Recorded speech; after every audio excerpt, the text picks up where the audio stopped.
السلام عليكم ورحمة الله وبركاته. halkan waxaan ka salaamayaa dhammaan walaalaha Soomaali Community Foundation dal iyo dabad meel walba oo ay joogaan. galabta halkan waxaan isugu nimid xalfad aan u dhigayno maxay ahayd baabuurka ay nolol hadiyada oo nala siiyay oo ay nasiyeen walaalaha muslimiinta Soomaali Community Foundation. waxaan kaloo rabnaa oo halkan isugu nimid macnaha qalab oo maxay ahayd aan rabnaa inaan ku wareejino gabadha dhakhtarada Nuurto Gurow oo umulisada haddana waxaan joognaa waa kliinigii walaalaha masaakiinta taakuleeya oo hadda soo dhiibay qalabkan oo maxay ahayd dhiigaga iyo sokorta iyo wax lagu baaro baabuurka kuwa soo gaday kuwii horoskii soo gaday kulligood waan u mahad celinaynaa waan u duceynaynaa ilaahay meeshay ka soo bixiyeen bedelkeedo khayr qaba uu ilaahay siiyo shaqadii inay kala socoto haddana waxaan rabnaa sidii iyo si ka fiican inay noogu socoto insha Allah ilaahay idankiisa Soomaali TV iyagana aad iyo aad ayaan ugu mahad celinayaa wiilasheena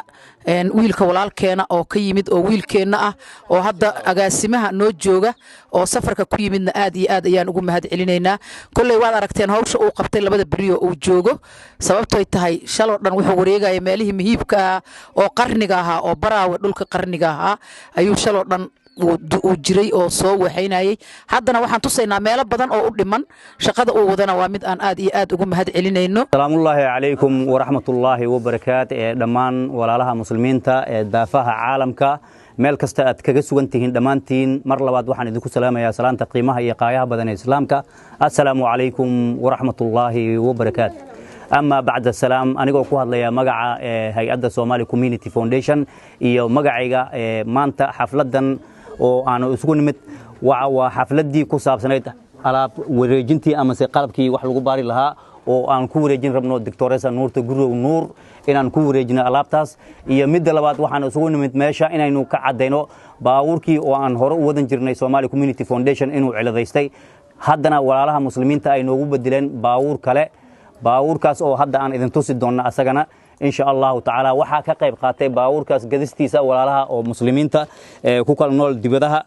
lambar 1 Maadini Mukhtar oo ugu deeqday $300 Jeelani Mubidi oo ugu deeqay $250 Sheikh Nuur oo ugu deeqay $250 Abdul Qadir Jarmal oo ugu deeqay $150 Haji Sham'un oo ugu deeqay $100 Fatima Sheikh Cadey oo ugu deeqday $200 Faisal Ikar oo ugu deeqay $100 عبد غاني عبد الله او ugu deeqay $100 Khadija Ahmed Sheegow oo ugu deeqday $50 Nasir Umar oo ugu deeqay $200 Qali Gani Abdullah oo ugu deeqday $50 Safiyo Kabiri Abu Sheegow oo ugu deeqday $80 Ahmed iyo Fartuun oo ugu deeqay $100 mar labaad Haji Mayin Sham'un oo ugu deeqay $20 aaba Soomaaliyeed oo xabilaad baxshay oo $80 ugu deeqay waxaanu leenahay dadkii ka qayb qaatay lacag ayaa dhiman hadda oo gaaraysa $200 ayaa ka dhiman lacagta baabuurka waxaanu leenahay inta ka qayb qaadatay أجر إيه حسنات أن لسوكو بكن الله سبحانه وتعالى الله إذن كسيو بإذن الله الكريم ربنا آتنا في الدنيا حسنة وفي الآخرة حسنة وقنا عذاب النار ربنا لا تزغ قلوبنا بعد إذ هديتنا وهب لنا من لدنك رحمة إنك أنت الوهاب إلهي وحن إذن كجبرينا إذن كأد وشعب كينا أتهيل يهوب أتجرب تاجنتهن باور كنا أول عقل الآن لو قاعد دون قف كستو حنوسن أو كنا الدجمة براوي qof kasta oo xanuunsan wuxuu naga soo wici karaa lambarka ku qoran gaarigaas waa lacag la'aan waana lagu geyn doonaa meel walba meesha uu doonayo oo isbitaal ah ayaa lagu geyn doonaa marka waxaan idin leeyahay ilaahay jannatul firdaws oo ala Allah idinka waraabiyo idinka iyo familkiina midda kale waxaan aad iyo aad ugu hambaleynayaa ama aan ku soo dhaweynaa meeshan TV-ga Som TV oo qayb weyn ka qaatay xirida ama isku keenida bulshadan iyo hay'adda Somali Community Foundation waxaan idin leenahay TV-ga had iyo goor jira oo jooga ayaan idin leenahay Somali TV dhamaan waxaan halkan ka salaamayaa ummadda muslimiinta halkan ka soo qayb gashay xafladan waxaan leeyahay assalaamu calaykum waraxmatullaahi wabarakaatuh gaar ahaan waxaan salaamayaa Som TV oo xafladan ka soo qayb galay waxaan oo noo imaaday macnaha xafladaas waxaan leeyahay assalaamu calaykum intii kale oo ka soo qayb gashan aad u mahadsan yihiin xafladan macnaha alaabtii la igu wareejiyay wakiilka oo igu wareejiyay alaabtii oo muddo u baahneen run ahaantii oo waxyaabo badan aan uga baahneen habeenimo aan u baahnay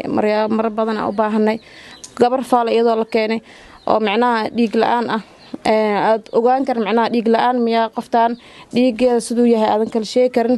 oo haysan qalabkii aan maxay marmarka qaar aan magaalada geynayna marmarka qaar aan maxay ahayd aan inta meel aan geyna aan soo cabiri jirnay aan markaas jeeg ku soo sameyn jirnay aan soo celin jirnay meeshan aad ayaa looga baahnaa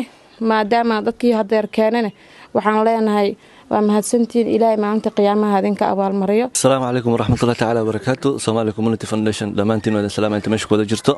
Waxaan kaloo halkan ka salaamayaa inta soo baxsatay lacagihii oo lagu deeqay gaarigii oo lagu deeqi lahaa masaakiintii loogu talagalay in lagu geeyo caafimaadiyada